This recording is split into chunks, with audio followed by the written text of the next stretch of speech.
Ok. Buenas noches a todos. Muchas gracias por estar aquí hoy. Ahora estamos la mayoría, la mayoría reunidos para ver esta segunda parte, la otra mitad del mito de Eros y Psique. ¿Ok? El miércoles pasado, si ustedes se recuerdan, nosotros avanzamos haciendo una pequeña recapitulación y dejamos a nuestra protagonista así que en el abismo total. Su palacio se desvaneció. Su esposo, el dios Eros, huyó herido y ella se quedó con toda la culpa sola, remurdiéndose. Entonces, entendemos que el alma, que representa de alguna forma psique, ha despertado y no puede volver a dormir. Ahí ella llega a los pies de Afrodita, que representa la naturaleza material, y nos pone a prueba. Inclusive, yo había narrado la segunda parte del mito de forma un poco rápida para entender la postura psicológica, pero hoy vamos a ver desde la visión esotérica esa segunda parte. Antes de comenzar, a manera de recapitulación activa, quiero preguntarles, a ver, ¿quién recuerda cuáles eran los dos significados que tenía la palabra griega psique? O por lo menos uno de los significados.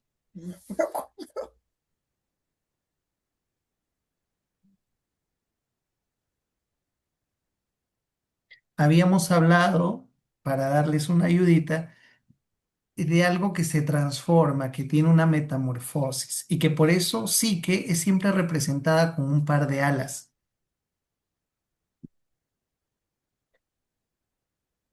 Mm. Creo que Vicky lo tiene ahí, ahí. Sí, hablaste de la mariposa, Sí, de su transformación. El alma, exacto. pues, ¿correcto? Exacto. Sí, sí que pues, significa las dos cosas al mismo tiempo, hasta etimológicamente. Etimológicamente, la palabra viene de aliento, del hálito de vida, pero como significado, significa las dos cosas, mariposa, literalmente, y alma. Porque en ambos conceptos, en este lenguaje profundo de los griegos, ambos pasan por transformaciones para tornarse algo superior y más elevado. Es por eso que sí que suele ser representada con dos alas de mariposa, ¿no? Es muy bonito el significado. Otra pregunta. En la primera parte, ustedes se acuerdan que sí que usa una lámpara y una daga al momento en que se aproxima a ver a su esposo.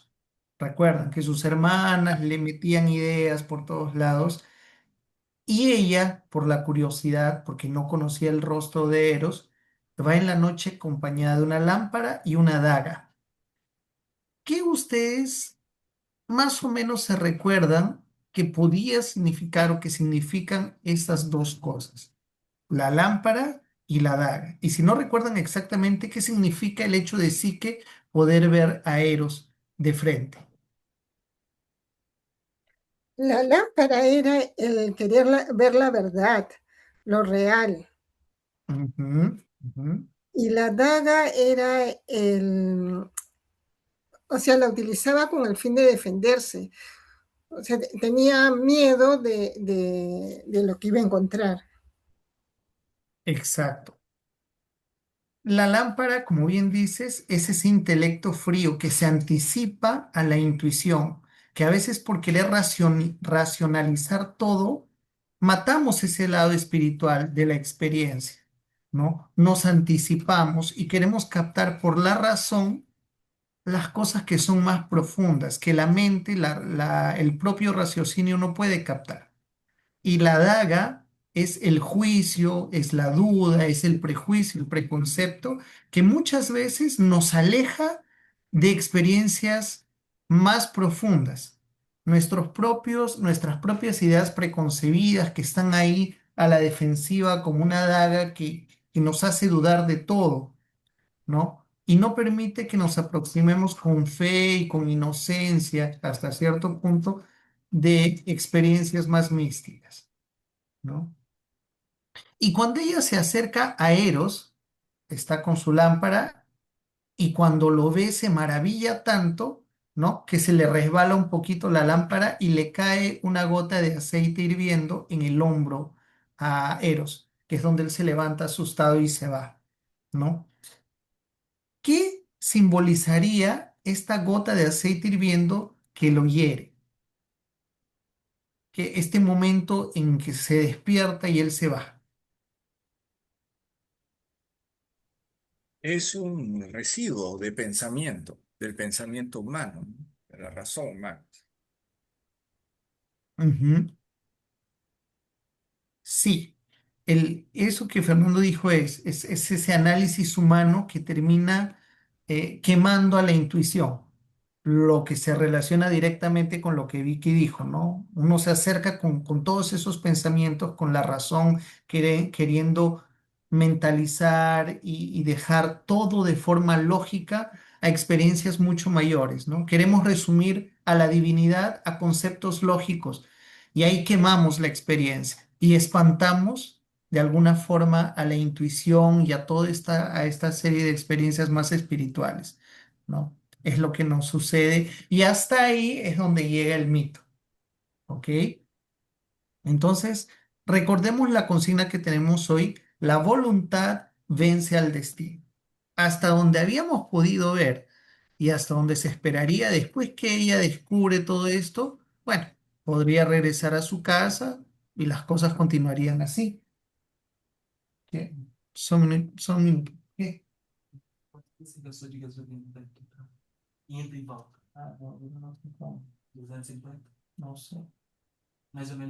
Vota 300, 400. Ya, disculpe. La voluntad vence al destino.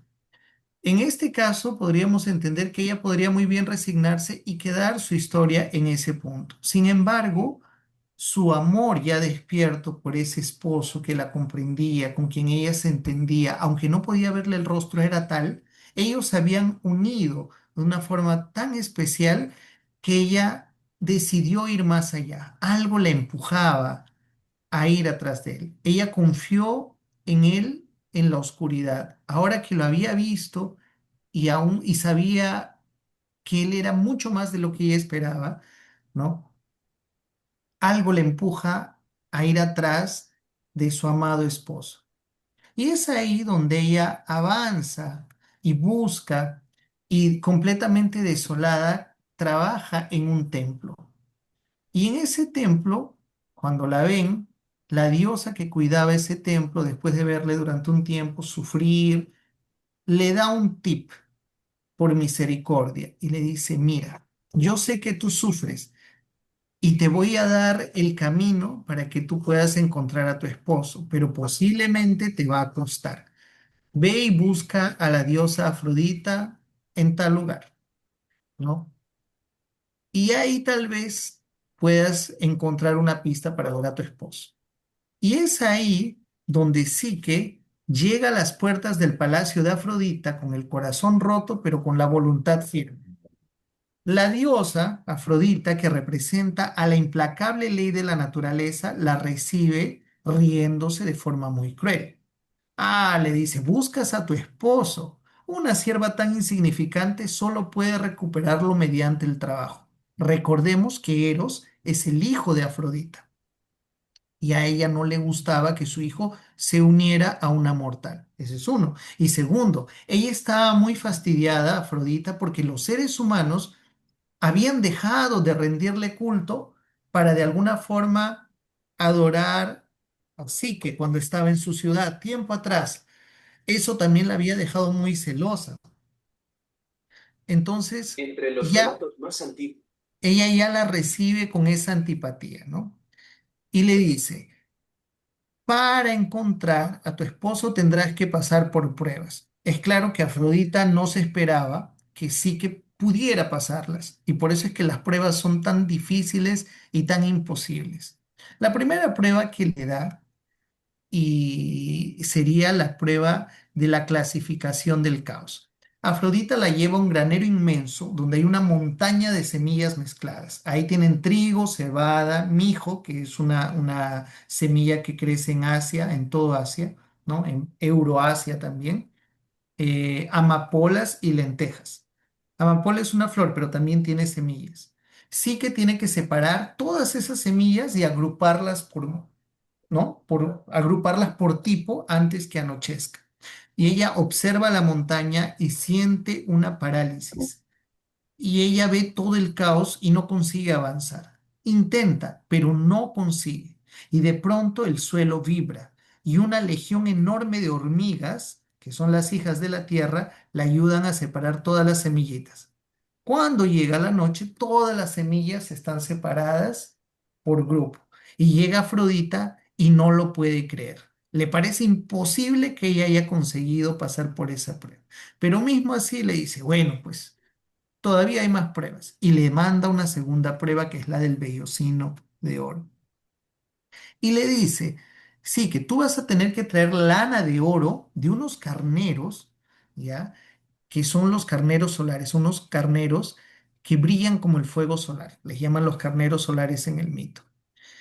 Y estos carneros son muy salvajes, atacan y destruyen todo lo que encuentran. Ellos corren por las praderas y van y saltan, y ella observa a lo lejos y piensa que va a morir de solo acercárseles, porque ellos son enormes y son enérgicos, y ellos van y vienen de forma enloquecida, ¿no? Sí que se siente morir, pero como está decidida, bueno, pues ella va a ir. Sin embargo, cuando comienza a caminar, alguien le susurra. ¿Ustedes se acuerdan quién le susurra por ahí? Le da el tip. Es una cañita verde, bien flexible. Habíamos hablado la semana pasada. Era una ramita, como una cañita verde que le llama y le dice, oye, espera, no necesitas ir ahora porque te despedazarían. Espérate a que venga la tarde, espera a que el sol se oculte y los carneros busquen la sombra. Entonces tú vas y recoges los mechones de lana que se quedan atrapadas en los arbustos, porque eso era lo que Afrodita le había pedido, que le traiga lana de esas ovejas. Y es porque estas ovejas, estos carneros solares, todas las tardes en el crepúsculo se echaban a descansar debajo de un gran árbol. Y es así que, que sí que va, recoge ya después la lana que había quedado entre los arbustos agarrada y se la presenta a Afrodita. Y Afrodita, más una vez, sorprendida de cómo sí que había conseguido pasar la prueba. Bueno, pues después de esto, le da una tercera prueba. Es el agua del Estigia, del río Estigia. ¿Y cuál es la prueba? Sí que debe recoger agua de una cascada y río que nacen en el precipicio de los muertos. Y esta está custodiada por dragones que nunca duermen, dragones y otros seres mitológicos terribles. Y ella tiene que recoger agua. No sé si se recordarán que vimos que ella no sabe cómo va a ser porque no se puede aproximar. Y sin embargo aparece un águila gigante enviada por Zeus, le pide el frasco, el águila va, recoge agua y se lo entrega de vuelta. Entonces ahí ella consigue superar la prueba, ¿no? Y Afrodita, más una vez, se fastidia. Sí, algo ibas a decir. Ya voy a dar una pausa para que hagamos algunas interacciones aquí. Solo quiero terminar la cuarta prueba. Y llega la prueba final, que parece ya la peor de todas. Afrodita le dice que con el mucho estrés que ha pasado, quiere un poco de belleza de la diosa Perséfone que vive en el infierno, en el Hades. Y le dice, tú vas a tener que traerme en este cofre una gota de la belleza de la diosa Perséfone. Ahora, ¿cómo tú llegarás allá? Pues tú verás. Y ahí sí que no sabe cómo se llega al Hades, a los infiernos, no sabe los caminos, no conoce nada, y lo único que le viene a la cabeza es morir. Dice, bueno, tendré que matarme porque el único modo es entrar muriendo. Y se sube a lo alto de una torre, y antes, cuando ya está por lanzarse, la torre le habla y le dice, no te lances, ¿no? Y le da tres reglas para el viaje. Le dice, yo te voy a ayudar y te voy a dar el camino para que tú puedas conseguir ese objetivo. Primero le da dos monedas. Le dice, perdón, no le da, le Bien, dice perdón, perdón, Ernesto. ¿Quién le dice eso? la torre. Ella se sube a una torre Ah, para la torre. suicidarse. Eso, se sube a una torre para lanzarse. Pero antes de lanzarse, la torre le habla, ¿no? Y aquí siempre dejan claro que no es una voz de un dios que le habló, no, es la torre en sí, la columna despierta una voz y le habla. Y le dice, mira, la primera regla de tres, tienes que llevar dos moneditas porque este es el pago para que puedas atravesar el río de la muerte y entrar. Tienes que llevar dos panes de cebada para amansar a Cerbero, que era el perro de tres cabezas que cuida los infiernos, ¿no? ¿Cómo darle algo que lo pueda amansar y dejarle pasar? Y tercero, le dice, no te detengas ante los muertos que están pidiendo ayuda, la falsa lástima. Tú tienes que ir y no mirar a los lados para conseguir tu objetivo, si no te vas a quedar presa allí. Y ahí ella consigue pasar gracias a la ayuda de los consejos que la torre le dio, consigue la gota de la belleza de Perséfone, de la diosa Perséfone que vive en los infiernos, y empieza su camino de retorno.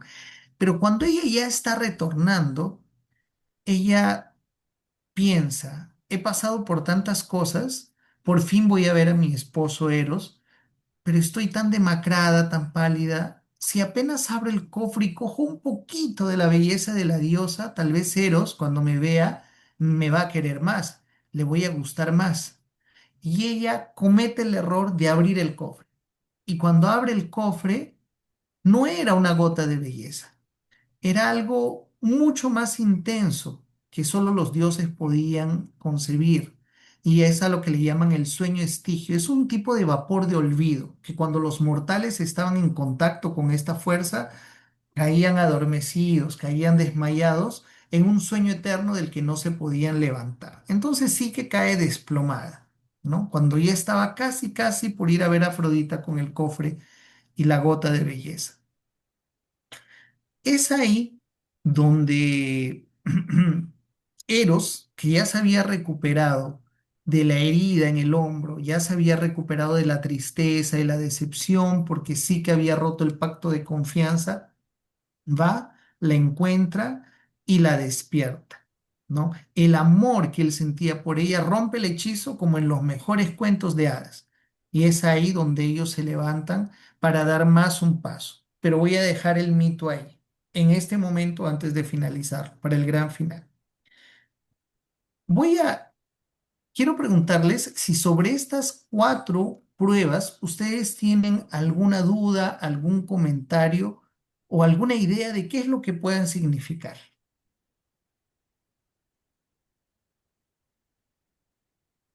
No sé, tú, Vicky. Mira, a mí me llama mucho la atención que ella no encuentre la solución por sí misma, siempre encuentra ayuda, ayuda externa. Ya, Eso es lo que me llama la atención. perfecto, perfecto. Voy a explicarlo también ahora. Creo que Ivonne iba a hablar alguna cosa. Ah, ya. Sí, a veces el mito representa una sola cosa o una sola persona a través de varios símbolos. Vamos a ver justamente ahora la explicación esotérica y eso de alguna forma va a demostrarnos, a demostrarnos que sí que las hormigas en ese instante de la prueba representan una sola cosa. ¿Ya? Esa es la clave del mito. El mito, claro, podría mostrar, sí que fue muy hábil, se esforzó mucho y lo consiguió. Pero a veces, a nivel narrativo y literario, para que la situación se vea tan imposible, ¿no? Necesitan, los mitos suelen ser así, las fábulas también, ¿no? Se colocan situaciones imposibles donde el solo personaje no consigue atravesar la prueba. Entonces, cuando se habla de otras fuerzas que intervienen, muchas veces son atributos que en la vida real son atributos o circunstancias de una misma persona, ¿ok? Vamos a explicarlo así. No sé si Fernando o Johnny tengan algún comentario para poder hacer la explicación De ahora. momento ninguno, Ernesto. Perfecto. Para poder explicar aquí de una forma bien sencilla, habíamos hablado la semana pasada, apenas como recapitulación, que psique representaba justamente la persona, el espíritu que está en evolución, que se aproxima del conocimiento y que a veces justamente por la lámpara y la daga, por querer racionalizar y por sus propios prejuicios, termina espantando experiencias mucho más profundas ligadas a la intuición, ¿no? Y es donde muchas veces pierde todo. Pero no olvidemos que sí que representa ese espíritu en evolución, en camino. No es la persona común y corriente, es aquella que ha empezado su trabajo de evolución, aquella que ha empezado a subir por el sendero, por el camino de un encontrarse con algo más, que es lo que representa Eros, la divinidad. Y siempre hay un momento de quiebre. Y es lo que le sucede a ella allá al inicio, cuando está en el acantilado y de alguna forma, lo habíamos hablado, renuncia a su familia, renuncia a su pueblo, renuncia a todo para ir a ese palacio donde empieza a vivir con Eros en la primera parte del cuento. Entonces vemos que este espíritu, esta persona, este discípulo, esta persona que está avanzando en el camino, ya ha tenido algunas renuncias en su vida y en su camino y está dirigiéndose a una evolución. Las cuatro pruebas que Afrodita le impone es el momento en el que esta persona o este espíritu en evolución empieza a desarrollar y a trabajar, a purificar sus vehículos inferiores. Recordando la constitución septenaria, lo visualizamos bien. Tenemos la tríada superior, ¿no? Y tenemos nuestros cuatro vehículos inferiores, que es el cuerpo físico, el pránico, que es de la energía, el astral, que es el de las emociones, y el mental, que está dividido en el mental inferior, que es lo que tenemos como humanidad, y el mental superior o manas, que es a lo que estamos apuntando, arañando, acercándonos a los poquitos todos en la medida que desarrollamos nuestra conciencia. Entonces, lo que representa esotéricamente estas cuatro pruebas son justamente aquella persona que ya está llegando a un punto de evolución en el que va a empezar sus caminos de pruebas o iniciáticos, si queremos llamarlo, y empieza a trabajar cada uno de sus vehículos. Tiene que poner a prueba cada uno de estos cuerpos para ver cómo los domina y cómo los mejora. Cuando hablamos de la prueba de las hormigas, ¿no? De Psique enfrentada a la montaña de semillas, ¿qué es lo que representa esto de aquí? Las hormigas son el pequeño trabajo en cada una de las cosas, son la disciplina. Todo este trabajo de psique con las hormigas y la separación del caos es el dominio del cuerpo físico. ¿Y cuál es el mensaje bien simplificado que nos da? Es que el orden en las pequeñas acciones físicas es la base necesaria para cualquier ascenso espiritual. Entonces, en ese momento, psique, que es el alma, y las hormigas representan qué, si lo aterrizamos aquí, al mundo nuestro. Es aquella persona en evolución que empieza a trabajar su vida física, donde en medio del caos empieza a trabajar las pequeñas acciones del día a día. ¿Qué disciplina nos habla de esto en Legión Azul? La disciplina volitiva y nos pone los pequeños objetivos, los medianos, los grandes objetivos, insiste mucho en que tenemos que tener acción, en que tenemos que trabajar, en que tenemos que hacer pequeños compromisos, ¿no? Que si soy tardón, pues que empiece a levantar 5 minutos antes, que si soy desordenado, pues que empiece a arreglar. Todos estos años la disciplina volitiva está trabajando ahí, ayudándonos a gestionar esas hormiguitas que ayudan a psique, que serían nuestras capacidades de gestionar el trabajo diario. ¿Cómo esperamos a recibir tareas mayores de los maestros un día si las pequeñas tareas que tenemos en el día a día todavía no las trabajamos bien? Entonces, psique, que ya es el espíritu evolucionado que empieza a probar, a testar, a iniciar y a purificar sus cuerpos inferiores, está representada aquí. Frente al gran caos, lo único que te ayuda es trabajar las pequeñas acciones con constancia. Por eso es que no aparece otro personaje más que la hormiga. Y la hormiga es el animal más pequeño, si queremos verlo. Pero en su pequeñez consiguen tareas imposibles como separar una montaña de semillas. Esa es también la belleza del cuento. Y como cuando tú Vicky, aquí decías, ¿por qué son dos? Pero si entiendes la figura metafórica, eso representa un momento de una persona, ¿no? ¿Ok? ¿Hasta ahí? ¿Sí? Ujú. Chévere. La segunda prueba, cuando se habla de las ovejas y los carneros de oro, ya que hemos pasado por la prueba del cuerpo físico, ¿cuál es el siguiente? Es la prueba del cuerpo vital o del cuerpo pránico. Afrodita le ordena traer la lana de oro de estos carneros furiosos y salvajes, ¿ok? Pero, ¿qué es lo que la cañita verde le susurra? Le dice que no luche contra esa fuerza, que espere a que las ovejas estén tranquilas para poder ir y recoger la lana dorada que está entre los arbustos. Ahora, viendo en profundidad esotérica, esto es dominio del cuerpo vital, del cuerpo pránico. No conquistamos la energía con violencia, sino con paciencia y con estrategia. El iniciado aprende a recoger la luz, el oro, sin quemarse en el conflicto frontal. Por eso es que muchas disciplinas que nos hablan, como en la disciplina mística, que nos hablan y nos indican de prácticas para mejorar nuestro vehículo pránico, comienzan porque por la respiración, por ejercicios de relajación, por ejercicios de visualización, pero todos siempre nos dicen relájate, cálmate, respira, empieza por ahí, visualiza tu energía, empieza a sentir tu corazón, no sé qué, no sé qué.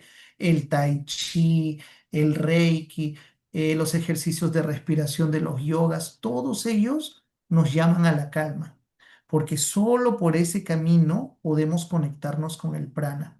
Inclusive cuando se estudian las ondas energéticas, la ciencia lo estudia, pero ya el conocimiento esotérico lo conoce hace mucho. Cuando estamos desesperados con emociones y con energías muy violentas o agitadas, emitimos ondas como en punta, ¿no? Un poco chocantes. Pero cuando estamos en paz, lo que emana de nosotros es circular, es fluido. Entonces, la representación de Psique y las ovejas es ella, ¿no? Ah, esos carneros representan la energía movida, terrible, que va y que viene, pero que solo podemos extraer lo mejor de ella cuando estas energías se acalman, como las ovejas y los carneros que descansan en el sol al ponerse el sol. Y esta cañita es la voz interior flexible que nos dice cálmate. ¿Y por qué es una caña pequeña y flexible que le habla? ¿Por qué no es un árbol esta vez? ¿Por qué no es... eh, una piedra, porque la caña representa la flexibilidad que tenemos dentro de nosotros, que nos dice cálmate y sé flexible. La caña, el viento se la lleva, se adapta a lo que hay. Entonces esa flexibilidad interior que nos dice, oye, cálmate un poco, relájate para que puedas aprovechar la energía que tienes alrededor. La tercera prueba, cuando le piden que coja agua del río Estigia que está con los dragones, ¿qué quiere decir? Esto es el dominio del cuerpo astral. Esta persona que está avanzando ya dominó su cuerpo físico o purificó su cuerpo físico. Después aprendió cómo purificar su cuerpo pránico. Ahora tiene que dominar el cuerpo astral o de las emociones. Estos dragones, estos seres mitológicos que se cuentan que vigilan el río Estigia y no la dejan ahí avanzar, son las pasiones, las emociones descontroladas que todos nosotros tenemos. Y estas emociones no se vencen desde abajo. No las vencemos con nuestro pensamiento cotidiano, con nuestro actuar egoísta de todos los días. No vamos a poder superarlas. Para esto hay que elevar el pensamiento, nuestro estado de conciencia, a un estado superior y desde ahí obtener la pureza emocional. El águila representa esa parte de nosotros que se eleva por encima de las emociones y puede verlas con más calma. En medio de la rabia, del dolor o de todo aquello que a veces nos afecta, que uno dice, voy a respirar, me voy a calmar, a ver, ¿cómo sublimo esta emoción? ¿Cómo la transformo en algo mejor y cómo puedo reaccionar mejor? Como los estoicos nos decían, no controlamos lo que nos sucede, pero controlamos cómo reaccionamos. Es exactamente este momento. Elevarnos como el águila de Zeus por encima de las emociones de los dragones terribles y obtener lo mejor, porque el águila va y recoge agua en un frasco y se le entrega a Psique. O sea, nuestro espíritu se eleva, recoge lo mejor que puede haber en ese caos de emociones y nos la trae para que con eso podamos avanzar en nuestro camino. Las emociones no son malas. Tal vez lo que no es correcto para la evolución es que estén descontroladas y que nos dejemos llevar por ellas. Al final somos humanos, vamos a sentir un montón de cosas, pero lo importante es cómo controlar ello, cómo reaccionar a ello y cómo usar el lado positivo del cuerpo astral de las emociones para avanzar en el camino. Y la última prueba, que es bajar al Hades para obtener esa gota de belleza, tiene algunos significados. Para comenzar, ya cuando esté iniciado, cuando esta persona en su camino de evolución ha ido trabajando sus cuerpos inferiores, llega un punto en el que la torre representa las escuelas iniciáticas, las escuelas de misterio, el conocimiento esotérico, el conocimiento profundo que te habla y te dice cómo llegar y te da los caminos, ¿no? Las dos monedas, que en la mitología griega se paga al barquero para atravesar el río de la muerte, es el pago consciente por entrar y salir del misterio.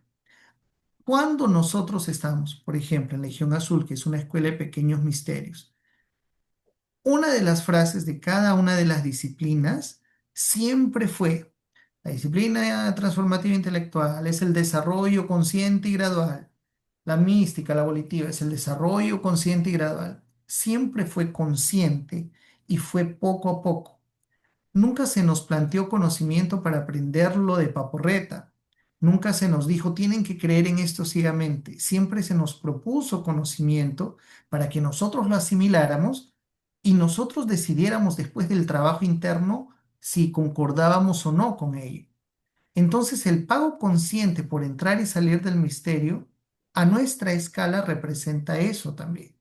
Nosotros estamos prontos para poder acceder al misterio. Tal vez en este nivel evolutivo todavía a los pequeños misterios. Mañana más tarde, en otras encarnaciones, serán misterios mayores, ¿no?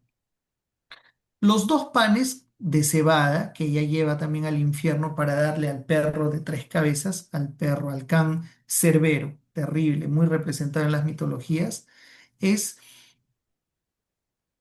lo que nosotros llevamos para domar nuestros instintos básicos. Cuando nosotros entramos a nuestro interior, al Hades, entramos en un trabajo de purificación. Entonces, no olvidemos que el Hades o el infierno, esta cuarta prueba, representa el cuerpo mental. Entonces, allá adentro tenemos que dominar los instintos básicos representados por este perro de tres cabezas. Y la ley del enfoque, cuando les dije que la tercera dica, el tercero tip que le había dado la torre era no te detengas frente a los muertos que te piden ayuda. Y es porque el Sí. iniciado debe ser implacable en su meta. No es que no sea misericordioso y no ayude, pero tiene que ser firme. Si está planteándose un camino de servicio, de evolución, ¿no? Una actitud discipular, no puede detenerse con pequeñas distracciones. Tiene que ser firme en su camino, por más que esto le parezca muy necesario de distracción. Entonces, esos son los tres caminos. Ya estamos viendo, ya saliendo de la parte metafórica y viendo cómo el iniciado en su última prueba, que es el que es el conocimiento esotérico, el conocimiento de los misterios, tiene situaciones, tiene que dominar sus instintos, tiene que ser firme, tiene que mantenerse, ¿no? Y tiene que avanzar. Y hemos terminado esta parte cuando dijimos que cuando sí que vuelve, abre el cofre y se desmaya, porque era mucho para ella. ¿Y qué es eso de abrir el cofre? Es la vanidad espiritual. Imaginen una persona, un iniciado que ya avanzó en el camino, que ya purificó su cuerpo físico, su cuerpo pránico, su cuerpo emocional, y ya cuando está dominando el cuerpo mental, dentro de una escuela de misterios, misterios mayores, ya muy avanzado, pero como somos humanos, siempre puede quedar un resto de vanidad, ¿no? Es usar el conocimiento esotérico obtenido en las escuelas de misterio para adornar al ego. El sueño de la muerte, con el que sí que se desmaya, es el estado de los que saben pero no practican y su intelecto los ha dormido. Lo podemos ver en una escala muy superior, ¿no? De iniciados que ya están en camino con los maestros y también en escalas un poco menores, como nuestro camino, como la de personas en nuestro mismo patamar, que como nosotros están en escuelas de pequeños misterios, se encuentran en escuelas donde hay pequeñas iniciaciones, en otros grupos holísticos donde se estudian estos temas y que muchas veces, recuerdo Fernando también nos comentaba, miren, he pasado por grupos donde a veces eran muy teóricos, sabían mucho pero no hacían nada, ¿no? Sabían muchas cosas pero no las practicaban. Entonces eran un acúmulo de egocentrismo, ¿no? De sentirse interesantes, importantes, pero en la vida práctica no aplicaban ello. Entonces, esta última prueba representa eso, ¿no? Es cuando la persona con mucho intelecto y conocimiento de estas cosas se ha dormido, sabe pero no lo aplica. Ahora, Eros, cuando se recupera y va hacia ella y la despierta, ¿no? Es porque el espíritu siempre rescata al alma que, aunque imperfecta y con defectos, ha perseverado en sus tareas. En el último momento, cuando mismo haciendo y avanzando sentimos que caemos por nuestro lado humano nos jala, como sí que por curiosa abrió el cofre, ¿no? O como aquella persona del mito de la caverna que Fernando nos contaba de una forma tan cinematográfica. Y ya un día narraremos ese mito también. Recuerda esa parte en que la persona encadenada está saliendo de la caverna y está subiendo, subiendo, y las cadenas le pesan más y ya se va a caer, ya se va a caer. Y antes de caerse, cuando ya siente que va a desfallecer, las cadenas desaparecen. Es el mismo momento. La persona avanza, avanza, avanza, pero hay un momento en que parece que tu lado humano te va a jalar. Pero si te has esforzado en el camino, si has avanzado, has generado un buen karma, tu parte superior, tu alma, tu parte divina va a venir a tu encuentro y te va a salvar. Te va a dar un otro aliento, ¿no? Ahora, bajemos esto aquí, estas cuatro pruebas, muy chiquitas en una interacción muy breve. Si ustedes se ponen a analizar, quiero que analicen, les doy 2 minutos. De una forma muy sencilla, piensen en su situación actual y cuál de estas cuatro pruebas ustedes estarían viviendo hoy.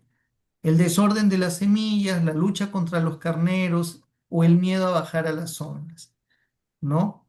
Ah, si alguien quiere participar, puede decir, bueno, pues no, mi carnero actual o mi montaña de semillas es tal, ¿no? Y creo que lo puedo solucionar de esta forma. Puede ser que alguien tenga problemas, no sé, está haciendo una cosa con albañil en su casa, está todo desordenado y le fastidia. Ese es su problema de semillas ahora, ¿no? Es las pequeñas acciones, ¿cómo supero esto? O hay alguien con problemas emocionales en la familia, sería ahí emocionales, es la del río, ¿no? Cada una representa uno de esos momentos. Entonces, les doy unos 3 minutitos, piensen en una cosa muy cotidiana que tengan actualmente para poder relacionar estas cuatro pruebas y estos cuatro momentos difíciles a lo que nos pasa hoy, ¿sí? Y ahí nos comentan. Les voy a pausar aquí la grabación para que vayan. Uy, ¿dónde está?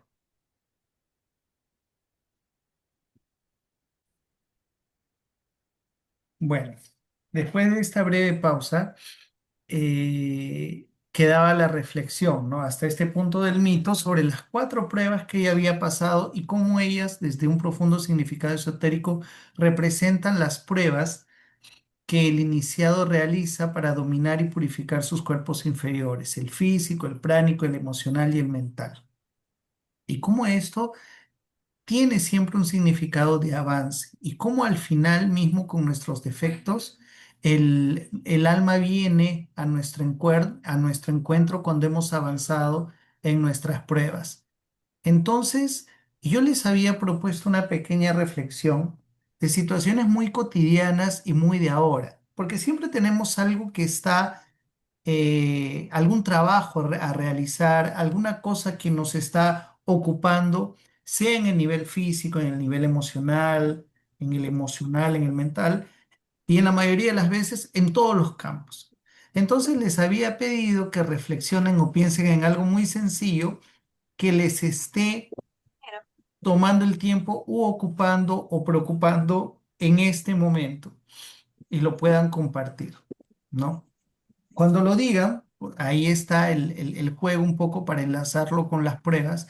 Si se trata de algo físico muy concreto, ¿no? Como las semillas, bueno, mi montaña de semillas es esto. Y mis hormigas, o sea, mis acciones son estas, ¿no? Si son las Le- emociones, mis carneros son estos y así. Entonces les ah, escucho. yo, ¿puedo Ya, a ver, empezar? claro. La verdad no, lo que voy a decir no he definido si está en las semillas, en los carneros o más allá. Pero yo tengo una situación que viene de muchos años, los años que tengo yo, este, que yo, pues, por no crear un conflicto en mi casa, permito todo. Y entonces hay cosas que a mí no me competen, no tendría yo que hacer, pero las hago para no discutir.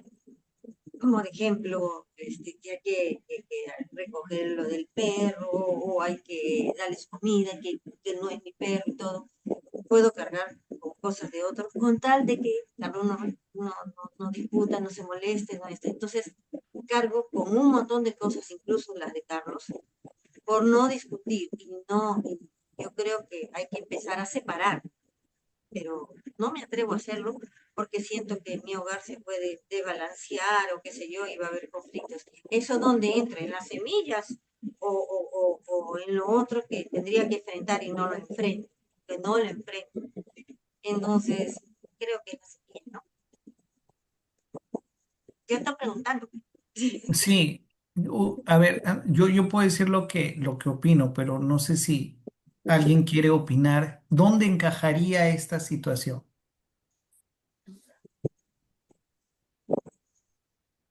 No sé, Iván, Vicky, Fernando, Johnny, Katz. ¿Dónde creen que encajaría este problema? Yo me permito, Ernesto, sí, con tu permiso, Claro. se me antoja una interpretación. Es más asociada un poco al cuarto trabajo, donde, si bien es cierto, en los tres trabajos anteriores son elementos de la naturaleza los que ayudan a Afrodita a superar sus Así metas, que, sus así trabajos. Perdón, a Psique, sí, le ayudan, ¿no? O se vale de alguna manera. Pero en el cuarto trabajo, donde debe descender al inframundo, es un acto pleno de voluntad, es decir, es una decisión propia. Ella decide, ella toma una decisión que además es peligrosa y de todos los trabajos de pronto es el más arriesgado, porque pone en juego su existencia física, su vida física, y ella lo sabe. Y sin embargo, toma una decisión, digamos, suprema. Y yo creo que ahí está en juego el tema de la voluntad, un poco que Ivoncita nos contaba, nos narraba. Esa actitud un poco de dejar hacer, dejar pasar, porque no quiero generar conflicto, entonces me dejo llevar un poco por lo que dicen, por lo que quieren, por lo que desean, porque no quiero conflicto, no quiero pelear, y un poquito que detrás de eso mitad cierto y mitad falso, me quiero esconder el hecho de que, yo no me quiero hacer problemas ya, porque ya sé que si bien me enojo, peleo y todo eso, yo soy la que termina mal y termino perdiendo y todos estos al final ganan y yo siempre termino como quien dice flagelándome a mí mismo. Entonces prefiero evitar todo eso. Esa evasión, digamos, inconsciente, más o menos inconsciente, porque creo que ella lo sabe también, y de hecho lo sabe porque lo ha reconocido en este momento, ¿no? Como algo que no es muy positivo, que no ha sido muy positivo para ella. Entonces creo que detrás de ello está el tema de la voluntad. Por lo menos es mi interpretación, mi percepción hasta el momento, ¿no? En el momento en que ella decida tomar decisiones, asumiendo las consecuencias, los pros y las cosas. Obviamente, si ella toma una decisión sobre algo y decide qué es lo que ella considera que debe ser, que se debe hacer, que debe ocurrir, entonces ahí claramente uno asume el activo y el pasivo, como quien dice. No sé si me entienden. Porque toda decisión o todo acto de voluntad puedes verlo de la manera muy más positiva que se te ocurra. Pero también si te pones pesimista, pues vas a encontrar aspectos no muy buenos, ¿no? De pronto alguien dirá negativos, pero es que toda decisión tiene eso. Toda decisión, la vida nos ha sido concedida de alguna manera para que aprendamos como una escuela a lo largo de muchos años o muchas décadas, aprendamos justamente primero a reconocer que ese es un poco parte de la mecánica de la vida. Y en segundo lugar, como siempre hemos dicho en Legión, ¿no? No estarnos preguntando por qué ocurre tal cosa o por qué nos ocurre la otra, sino para qué ocurre esto. Y es ahí donde uno abre una enorme compuerta y empieza a entender el sentido de las cosas, ¿no? ¿Por qué?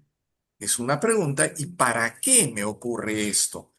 ¿No? Y uno empieza a ver oportunidades, ver posibilidades. Cuando te preguntas el para qué, ya digamos, eh, las explicaciones del por qué, que en su mayoría son negativas, empiezan a diluirse, empiezan como que a desaparecer. En cambio, cuando te preguntas el para qué, como que automáticamente se abren ventanas y compuertas de algo positivo que tiene que haber detrás de lo que te ocurre. Ahora, si a eso lo asocias con que lo que te pasa o lo que te ocurre, de alguna manera tú lo has provocado, tú lo has propiciado, tú lo has ejecutado, entonces detrás de eso brilla un acto de voluntad, ¿no? Siempre habrá un para bien y habrá un para mal, ¿ok? Todo depende de la percepción y la interpretación de las personas. Pero cuando uno toma una decisión, y si es una persona de bien, es una persona mental y espiritualmente sana, yo creo que las decisiones que va a tomar van a ser siempre buenas al final. Entonces, lo asocio con eso, Ernesto, con un tema de la voluntad que está más vinculado al último trabajo de Psique. Ya, muchas gracias.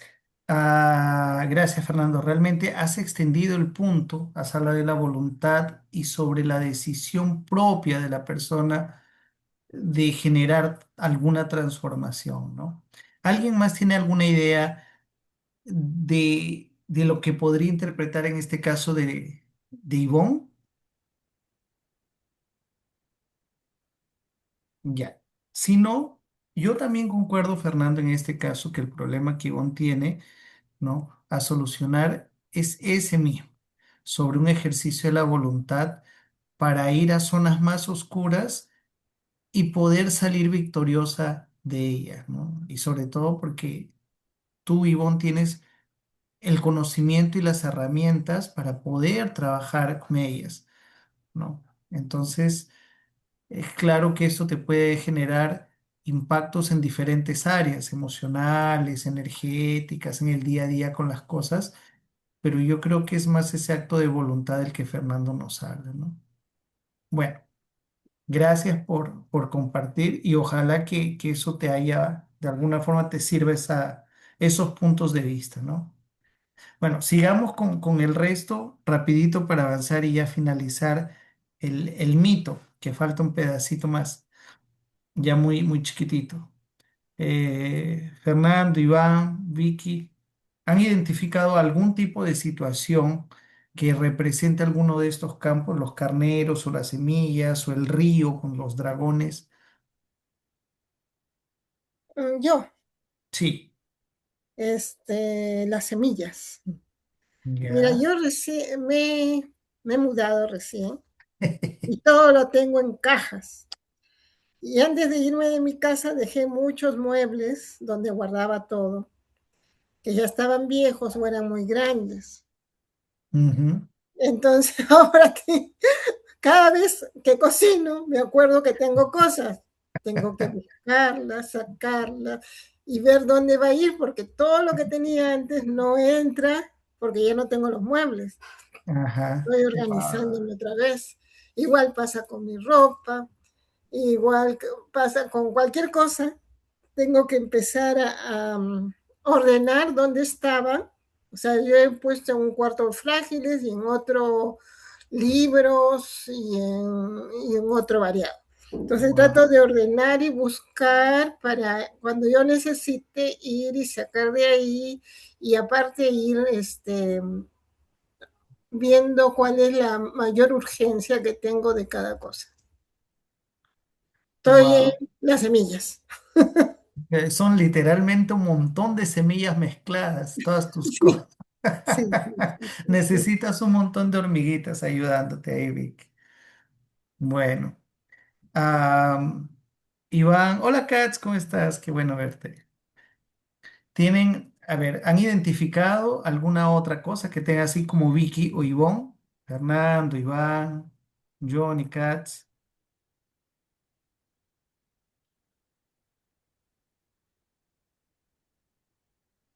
A veces la abundancia o la cantidad de cosas, me estoy imaginando la situación de Vicky, me estoy haciéndome así una construcción mental de todo lo que está pasando y todo lo que vive, y sumado a lo que explica, ¿no? A lo que nos Y cuenta. también lo vas a tener ahora que te Lo mudes. estoy teniendo, Vicky, lo estoy teniendo, porque ahorita estoy metiendo en cajas, me estoy dando cuenta que a los 2, 3 días ya no me acuerdo qué he metido en qué caja.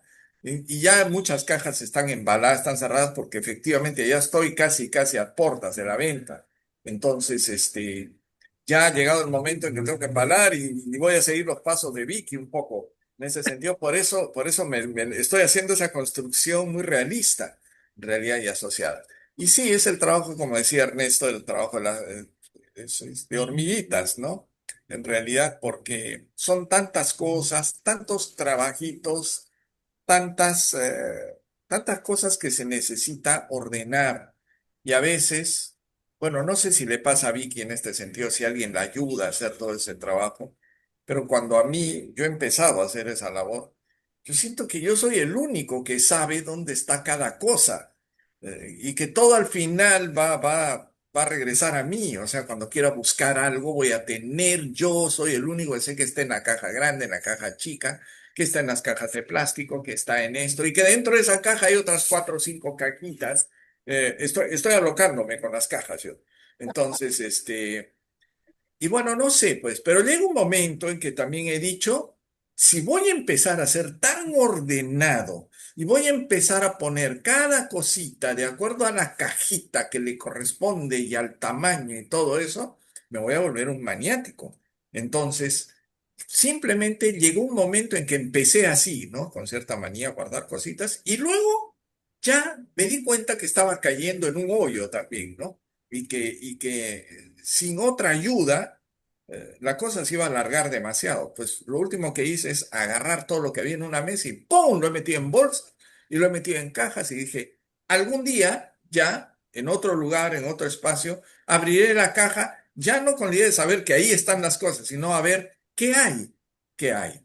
Y algunas que me sirven, las guardaré, que es la mitad de todo lo que tengo. Y la otra mitad, chao. Lo ofrezco, lo regalo. Acá está mi inquilino, se ha llevado cosas para la casa de su mamá, etcétera. En fin, pero yo lo veo un poco así, ¿no? El trabajo de la hormiguita, como dijo Ernesto por ahí. Y creo que por ahí va un poquito la interpretación en este momento, en esta etapa de la vida que ella ha vivido y está todavía, creo, atravesando. Claro, las hormigas representan las pequeñas acciones cotidianas y constantes que nos ayudan a disciplinar y organizar el mundo físico y el vehículo físico que nosotros tenemos. Alimentarse bien, comer bien, dormir bien. ejercitarse, practicar, leer, o sea, tener disciplina en todo el montón de pequeñas cosas, en el trabajo, en la casa, en la vida, ¿no? Todo lo que está en nuestro plano físico. Por eso es que las hormigas en su pequeñez, pero en su constancia y en su número, terminan venciendo montañas imposibles, que era esa montaña de semillas, ¿no? Eso me Eh, parece muy importante, Ernesto, lo que dices, porque cuando uno se aboca a un trabajo, muchas veces pierde de vista las otras cosas, ¿no? Que es lo que acabas de mencionar. Entonces, sí, son cosas que a veces requieren sus cuidados domésticos o cotidianos, pero finalmente, pues uno que tiene que tratar, sin dejar de enfrentar el desafío, tiene que tratar de mantener ese equilibrio. Tienes toda la razón en ese sentido. sí. Es que como nosotros, y eso lo veíamos bastante en los proyectos personales, ¿no? De la disciplina volitiva, que trabaja mucho este lado físico. Se planteaban los escenarios, que no sé si recordarán, escenario familiar, profesional, social, escenario Legión Azul. Teníamos varios escenarios. Y en pequeñas acciones en cada uno, el ideal era aprender a mantener el equilibrio, ¿no? Porque no podemos abocarnos solo a una cosa en la vida. Tenemos que aprender a trabajar organizadamente en pequeñas cosas para llevar todo equilibradamente. No siempre saldrá al 100% todo, pero con un poco de fuerza aquí, otro poco, conseguimos avanzar de forma organizada. Bueno, no sé si Van o Katz tengan, producto de este ejercicio, de esta dinámica, hayan identificado alguna situación de su día a día actual con alguna de Yo, estas yo sí situaciones. he identificado, A ver, pero quería que me recuerdes lo de los carneros también. sí, los carneros representan al campo de la energía o el prana, que cuando están muy agitados no los podemos domesticar o no podemos obtener lo mejor de ellos. Por eso es que sí que espera que se calmen, se amansen para ir a recoger la lana entre los arbustos que se quedó enredada, ¿no? Ah, Pero ya. es A mí me básicamente. pasa lo de los carneros y de lo de las hormiguitas también. Lo de las hormigas lo recuerdo, o sea, recuerdo muy bien cuando empecé a hacer panes. El Mm, hacer un pan es muy laborioso, es demasiado laborioso porque tienes que amasar mucho y ese es un trabajo físico muy extenuante. claro. Y también tienes que hacerlo en horarios que a veces toda la gente está descansando, pero tú estás trabajando. Ujú, Pero era una labor que a mí o sea, yo me inspiré mucho para hacer panes, porque veía muchos videos claro. de Japón, de japoneses, cómo Mm, trabajaban los panes, cómo había muchos emprendimientos en Japón, eh, y eran, digamos, se veía que eran muy dedicados para hacer los panes y que era la fuente, ¿no? De sus ingresos para muchas mujeres, por ejemplo, ¿no? ujú, Entonces, trabajaban tanto que yo dije, wow, o sea, trabajan horas en horarios donde todo el mundo duerme, ellos están trabajando. Y me inspiré tanto y me recordé bien este trabajo de hormiguita que uno hace y cuando conectas con esa energía del trabajo de hormiga, ajá, es como que te llegan también cosas muy interesantes a tu vida, porque estás como que en una mentalidad de producir, ¿no? Estás sí. muy ocupado. Entonces es como que empiezas a traer cosas a tu vida que si no, de pronto no estás en ese ritmo, no llegan. Entonces eso yo me di cuenta.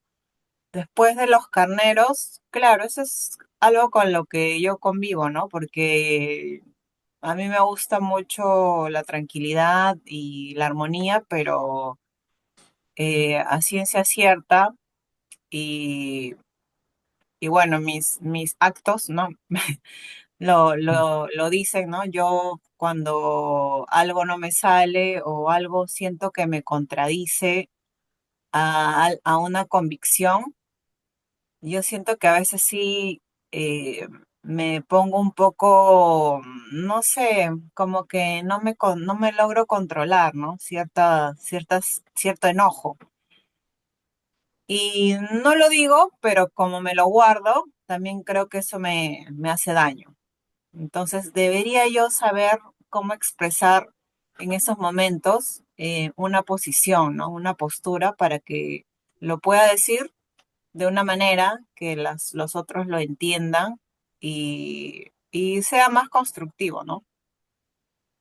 Claro, tal vez porque estás sometida, no sé si eso sucede más en tu trabajo, pero a veces, a mí me pasa también a veces que yo quiero estar en paz y me funciona cuando estoy solo, sobre todo trabajando, ¿no? Estoy en paz con mi cabeza y mis cosas, pero cuando empieza mucha interacción con muchas personas que vienen agitadas, que esto, que el otro, por más que intento mantener mi centro, a veces te terminas contagiando de la energía de los otros.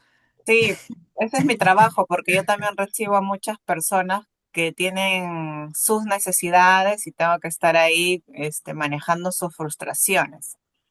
Ajá, Y también me gusta, siento que me va mejor cuando no tengo a alguien que está detrás ahí diciéndome, ¿y por qué esto y por qué lo otro? O sea, no, me parece que esa forma de guiar a otros no es constructiva, entonces sí me enoja. Me claro, gustaría saber cómo decírselo, mira, lo que haces me enoja y que no lo tome a mal, ¿no? ya, perfecto. Les voy a pedir un favor para que podamos ya pasar a la parte final. Todos han ido pensando en de alguna forma, reflejando en cada una de estas pruebas que tuvo Psique en el mito, identificando con cuáles tipos de situaciones tenemos que lidiar en nuestro día a día, ¿no? Yo no sé si Iván o Johnny quieran participar o decir alguna cosa ahora, pero si no, el, el pedacito de papel que les había pedido era para que ustedes escriban, no necesitan decirlo, es algo para ustedes como una pequeña solución. Si mi montaña de semillas, como el caso de Vicky, no tengo esto con mis cosas de mudanza, mis hormigas serán esto, o sea, mi forma de solucionarlo será esto. Un pequeño compromiso con ustedes a manera de dinámica para que ustedes lo apliquen, para que ese ejercicio les recuerde. Con este caso específico lo voy a solucionar de esta manera, ¿no? Entonces lo pueden escribir ahora o lo pueden escribir al final de la reunión, pero guarden ese papelito para que tal vez mañana más tarde de aquí en algún tiempo, tal vez retornemos a algo similar como este mito de Psique y nos recordemos del pequeño compromiso que hicimos y cómo nos fue, ¿no? Esa era la idea de esta dinámica, que pudiéramos identificar y después plantearnos a nosotros mismos una pequeña solución. ¿Ya? Voy a avanzar con el final. Les dije que íbamos a demorar un poquito más, ya estamos casi acabando. ¿Qué es lo que sucede después de las cuatro pruebas y cuando por fin Psique está desmayada porque abrió el cofre y viene Eros y la rescata, ¿no? Por fin los dos se encuentran, se reconcilian y Eros pretende quedarse con ella. Ella es mortal, una de las más puras y no la más pura de los mortales, y él es un dios. Pero él la lleva a ella al Olimpo enfrente a Zeus y le explica sobre su relación, le explica sus motivaciones y quiere que ellos puedan permanecer juntos para siempre. Entonces es ahí donde Zeus le ofrece a ella la ambrosía, que es el alimento de los dioses, y ella se torna inmortal, se torna un dios y se queda para siempre con Eros en lo que llaman el hieros gamos o el matrimonio místico, donde la mente humana se vuelve una con el espíritu, donde la parte humana se une, donde el alma se une a nuestra parte divina y se forma uno solo, que es algo inmortal. Ese matrimonio místico es cuando nuestra parte inferior, por fin purificada, se une a nuestra parte superior, ¿no? Y ellos tienen una hija llamada voluptas o bienaventuranza o gozo, que es o placer, que también en otras descripciones le llaman así, ¿no? Y esa es la representación de aquel que ha pasado por estas pruebas y por fin consigue conectarse con su lado divino, con su chispa divina, y forma dentro de sí el matrimonio místico, ¿no?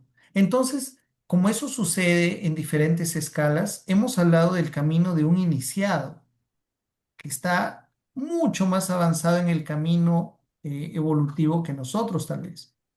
Ha ido avanzando, pero podemos por la ley de correspondencia traer eso a nuestra realidad, así como lo hicimos con las pruebas, eh, reflejando en cada una de de los cuatro tipos de pruebas que tuvo Psique en nuestra vida cotidiana. Nosotros también pertenecemos a una escuela de pequeños misterios, también estamos avanzando y esperamos con el tiempo encontrar un equilibrio entre nuestros vehículos inferiores y acercarnos un poco, aproximarnos a esa chispa interior que nosotros tenemos.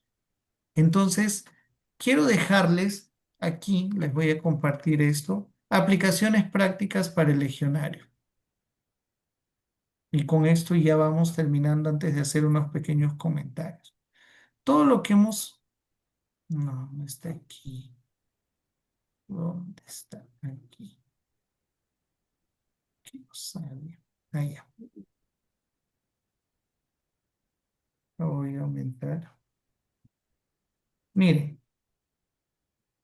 de lo que hemos hablado en este mito, a manera de colofón, de finalización, es el avance del alma humana en todo un proceso de evolución y de pruebas hasta unirse con su parte divina. Y eso lo podemos llevar en escala a nosotros mismos en nuestro día a día, trabajando cada uno de nuestros cuerpos, avanzando y sabiendo cómo podemos obtener lo mejor de ello para cada vez conectarnos mejor con esta parte interior, ¿no? De la misma forma que nos decían los estoicos y nos decía Gurdjieff en el otro tema anterior, ¿no? Preparar a nuestra mente, a nuestras emociones, como en ese análisis del cochero y el carruaje, ¿no? Preparar al cochero, al que dirige a los caballos, para poder escuchar al dueño del carruaje que está sentado allá adentro, que es esa voz interior. Todos estos lenguajes figurados nos hablan de la misma cosa: avanzar, evolucionar y pasar por pruebas de purificación para poder escuchar a esa voz interior. Aquí les tengo, a manera también de representación de las cuatro pruebas de psique, aplicaciones prácticas para un legionario azul, ¿no? Entonces, el primero, la praxis de la hormiga. Si tu mente está en caos, no intentes resolverlo todo a la vez. Elige un rincón de tu casa o una carpeta de tu computadora y ordénala con total presencia. El orden exterior magnetiza el orden interior. Esto me recuerda un poco, siempre hago esos enlaces porque es bueno ver que un tipo de contenido se relaciona con el otro. A los que participaron en la reunión anterior, recuerdan que hablábamos de un espadachín muy famoso, Muyasashi, creo que era el nombre de él, allá en Japón en los años 1500. Él hablaba de la atención continua y él decía que la disciplina se aplica en las pequeñas cosas. Decía él que si tú eres disciplinado para limpiar tu casa, para arreglar tus cosas, también serás disciplinado en la guerra, en la batalla. O sea, lo que aplicamos en pequeño se aplica en grande. Aquí con las hormigas sucede la misma cosa, ¿no? El orden exterior magnetiza el orden interior. Si tienes tu espacio arreglado, tu disciplina en las pequeñas cosas, interiormente vas a poder organizarte. Algo te llama a sentirte mejor y más tranquilo. Es por eso que muchas veces, y esto lo había leído también sobre la disciplina en el Japón, que ellos tienen la costumbre de limpiar sus espacios. Uno ve los colegios allá, ellos paran para limpiar, los mismos niños limpian sus colegios. Y es una práctica normal. ¿Por qué? Porque esto no lo hacen como una obligación, lo hacen a manera también terapéutica para ordenar sus espacios y que eso les permita ordenar su mente y su interior. Dos, la estrategia de la caña, esa cañita verde flexible que le habló a Psique sobre los carneros. Y esto habla sobre el prana. Ante un conflicto laboral o familiar que parece un carnero furioso, no respondas de inmediato. Retírate, espera a que la temperatura baje y recoge la solución cuando el ambiente esté en calma. Que justo lo que Katz nos había comentado con su situación de trabajo y de personas. Cayó como botón en el ojal. Perfecto. Y ya de por sí el ejemplo de Katz lo dice todo, ¿no? Frente a situaciones conflictivas que dejan el ambiente, la energía muy tensa, respira, cálmate, aléjate, observa la distancia y vuelves de nuevo. Siempre se puede obtener algo mejor desde la calma, como sí que esperó a que los carneros se vayan a dormir al crepúsculo, como dice aquí, cuando la temperatura baje y esas energías descontroladas se acalmen, cuando las aguas se acalmen, ahí tú vas y recoges lo mejor que puedas obtener. El tercero, el vuelo del águila. Cuando sientas una emoción negativa, ira, tristeza, miedo, que eran esos dragones y esos seres mitológicos, esos monstruos que vigilaban la cascada y el río Estigia, ¿no? Detente y pregúntate, ¿cómo vería esta situación si estuviera a 10.000 metros de altura? Cambia la reacción por la observación. Como habíamos dicho, en esta prueba es el águila de Zeus que desde lo alto viene y recoge el agua del río para entregársela a Psique. O sea, en situaciones muy densas a nivel emocional, veamos, intentemos sublimar y ver las emociones desde arriba. Desde abajo nunca conseguiremos dominar el campo emocional, sino desde arriba. Intentar elevarnos para obtener lo mejor de la parte emocional. Y el cuarto, silencio de la torre. Ante una decisión difícil, busca el consejo de los que construyeron antes que tú. No inventes el camino al Hades. Usa el mapa que la tradición ya te entregó. Para nosotros cae como anillo al dedo, porque pertenecemos a una escuela de pequeños misterios y hemos recibido a lo largo de años muchas herramientas a través de la mitología, del conocimiento esotérico, de conocimientos de otras disciplinas como la ciencia, la psicología, la comunicación, para poder avanzar. Se nos ha munido, se nos ha dado muchas herramientas para continuar nuestro camino evolutivo. Entonces, cuando sintamos situaciones muy difíciles, apoyémonos en ese conocimiento de la tradición o de la sabiduría antigua. Es como en el caso que Ivonne nos compartió al inicio. Era un poco difícil definir, pero Fernando de manera muy acertada habló sobre justamente la cuarta prueba de bajar al Hades. Hay un ejercicio de voluntad. Recuerden que la torre que le habla a Psique es la representación de las escuelas del misterio, es la representación del conocimiento esotérico. O sea, frente a decisiones muy difíciles y de situaciones muy densas que a veces nos hagan sentir que vamos a morir, porque es bajar a los terrenos más densos, usemos las herramientas que hemos recibido. Son ellas las que nos van a salvar y nos van a permitir tránsitos muy conturbados, muy difíciles, muy oscuros, ¿no? Entonces, estas son las aplicaciones prácticas que quería compartir con ustedes para ya poder finalizar esta reunión. Se los voy a pasar todos, pero estas reflejan las cuatro pruebas de psique. No sé si alguien tiene algún comentario, algo que quiera decir Sí, para algo poder. muy breve, Sí, Ernesto. Mira, excelente, te felicito porque este último documento yo pienso que es una verdadera herramienta. Nos va a ayudar muchísimo y no solamente para asociarlo a uno o dos de los trabajos, sino nuestra vida en algún momento ha pasado, está transcurriendo o va a transcurrir en algún momento por uno de estos cuatro escenarios, llamémosle necesidades, llamémosle circunstancias, llamémosle dramas, etcétera, etcétera. En realidad son desafíos y mientras estemos vivos, si se fijan bien, vamos a atravesar por los cuatro en algún momento. Y cuando el asunto se ponga crítico en nuestra vida, de pronto van a ser dos o tres o los cuatro mezclados, ¿no? Y uno tiene que tener lo que siempre en Legión hemos llamado el buen talante, o sea, esa capacidad de poder resolver las cosas de una manera sana y positiva no solamente para uno, sino para todos, aunque tenga que tomar decisiones difíciles, aunque tenga. Pero si uno lo hace de buena voluntad, lo hace de corazón, lo hace con amor, en realidad lo que puede ser en un momento difícil, confuso, complicado, tiende poco a poco como cuando amaneció hoy día con una neblina tremenda, ¿no? Y sabemos que estamos en verano, pues sabemos que estamos en verano, sabemos que va a salir el sol. Ya el calorcito nos indica que no, pues no es la neblina del invierno ni la humedad. Es una neblina rara, una cosa que nos confunde, pero estamos en época de calor. Y el calor nos está indicando eso. Yo llegaba al trabajo y mucha gente se quejaba, pero está nublado, pero esto que el otro. Y vaya, pues cuando está invierno también se quejan de que está nublado. ¿no? Y Sí. cuando hay mucho calor se quejan del calor. Y cuando hace mucho frío, por favor, que una mantita, que no traje mi casaca, que no traje mi chompón. Entonces yo callado ahí en mi sitio los escuchaba y decía, al final somos tan quejones, que si no hubiera nada de qué quejarse, lo vamos a inventar. Tengan la plena certeza, vamos a inventar algo por lo cual tengamos que quejarnos.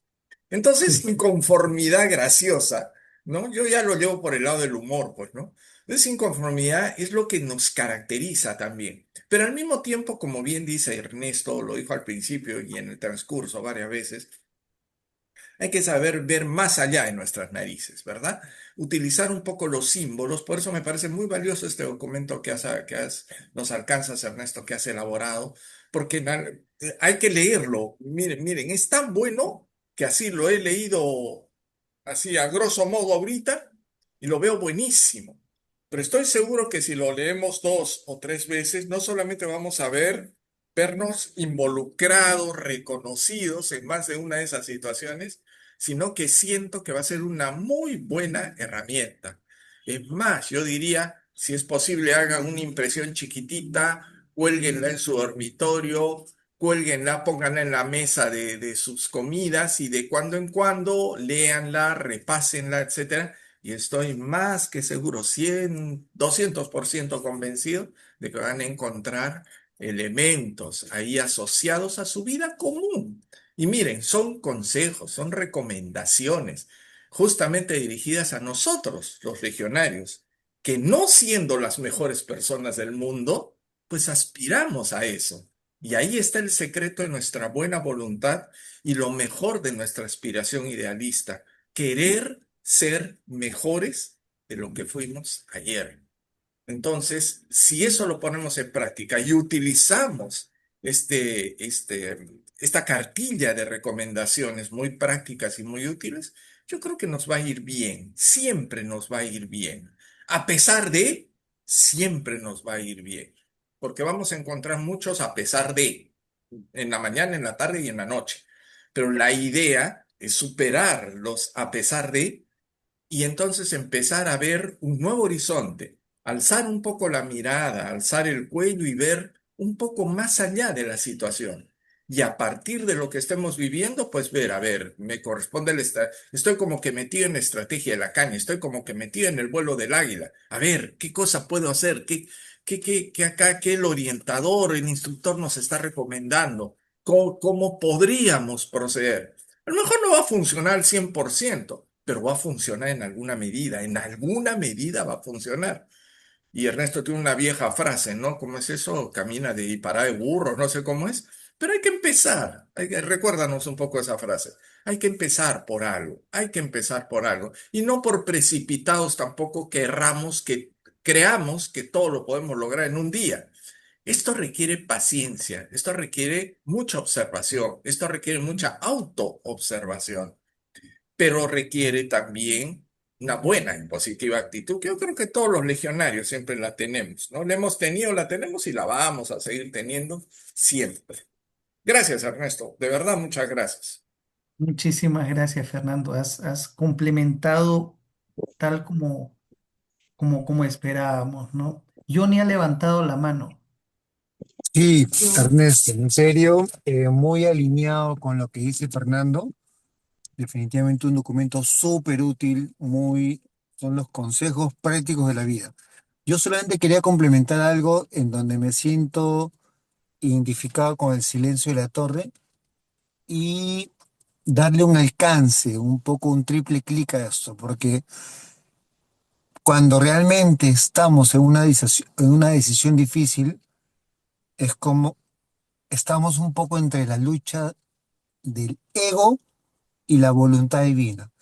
Pero cuando uno empieza a ejercer el soltar, el decir, esto ya no me corresponde, hasta aquí llega mi capacidad, mi esfuerzo y mi voluntad, y todo el resto es designio tuyo.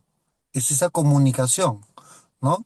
Para mí es la tradición, para mí es el puente de comunicación también entre Dios y el individuo, ¿no? en donde ese mapa que dice en donde dices, usa el mapa de la tradición, que la tradición ya te entregó, usa la ruta de comunicación entre Dios y el ser humano que siempre existió toda la vida, ¿no? Entonces, pero nos hemos olvidado de esa ruta. Siempre creemos que podemos contra todo y contra viento y marea, y hay cosas que ya escapan a nuestra capacidad. Y tenemos que entenderlo así, porque así debe ser. Es ahí donde debemos soltar y debemos de confiar en que va a suceder lo que debe suceder. Esa es mi reflexión. Muchas gracias, Johnny. Sí, justamente eh, a medida, pienso yo también, que uno va avanzando en el nivel de dificultad de pruebas, a veces uno se siente más solo, ¿no? Porque si uno ve también, y es normal que eso suceda, yo creo que corresponde a algún tipo de ley. Al inicio sí que era ayudada por diferentes fuerzas, pero al final la torre ya no le da una ayuda física, no le hace el trabajo, pero le da el consejo. Al final la decisión, el ejercicio de voluntad es de ella, ¿no? Entonces le dice, mira, haz esto, haz esto, pero la torre solo se lo da. Y la torre, que representa muchas cosas, pero una de las cosas que representa es ese conocimiento profundo, esotérico, tradicional, la sabiduría temporal, la conexión con Dios, te da la clave, pero eres tú el que usa de estas claves para poder vencer la prueba. Inclusive, ahí estas cuatro están resumidas aquí en una línea que son perlas sucintas, ¿no? Las hormigas, el orden de lo pequeño atrae la ayuda de lo grande. La caña, no luches contra la corriente, espera el momento del sol bajo. El águila, en la emoción no se domina desde la altura y no desde el fango, no desde abajo, ¿no? La torre, cuando el ego se rinde, la tradición, el conocimiento, la conexión con Dios te sostiene. Y el cofre es la sabiduría sin humildad es un sueño de muerte. O sea, conocer pero no aplicar no sirve de nada, ¿no? Bueno, a menos que tengan algún otro comentario, ya iríamos encerrando la reunión por aquí para no hacerla tan grande. ¿Sí? Bueno, creo ya que hemos finalizado. El material se los paso todo el de la reunión 1 y 2 entre mañana y hasta el viernes. Por unas cuestiones de trabajo voy a llegar un poquito tarde. Muchas gracias. Ernesto, Sí, solo una frase. Has creado tu primer opúsculo como el Iván. Así que eso vale la pena saludarlo y felicitarlo. Muchas gracias. gracias. Pero, ¿cómo así opúsculo? Los opúsculos son los mejores documentos que puede crear la disciplina mística para el bien y el uso práctico de los legionarios. Son escritos que en Legión Azul no son más de, o sea, pueden irse sumándose con el tiempo, pero actualmente no son más de 9 o 10, creo, y acabas de sumar uno. Me parece que tiene Ah, todas las características de un opúsculo, documentos valiosísimos y súper útiles de la disciplina mística para el bien de Legión Azul. muchas gracias, Fernando. Y qué bueno, y ojalá que nos sea de mucha utilidad como todas las cosas que recibimos de Lo será, aquí. sin duda. Bueno, Definitivamente que sí. gracias, entonces, y ya nos vemos. Yo creo que posiblemente el otro miércoles, este domingo es bien posible que hagamos una pequeña pausa, ¿no? Y ya el miércoles, pero sí les avisamos que vamos a preparar más temas interesantes e importantes. Sí, Muchas gracias, Ernesto. de aquí hasta el próximo miércoles y lo que vamos a hacer un poquito es ganar unos 15 minutos el horario. 7:45 para poder aprovechar mejor el espacio. En caso Ah, alguien muy tenga bien. algún retraso, entra 8 en punto, 7:50, pero vamos a proponer que sea 7:45. Bien, abrazos para Excelente. todos. Gracias, Ernesto. Gracias, Gra- Johnny. Gracias, Ernesto. Chao. Gracias a todos. Buenas noches. Chao.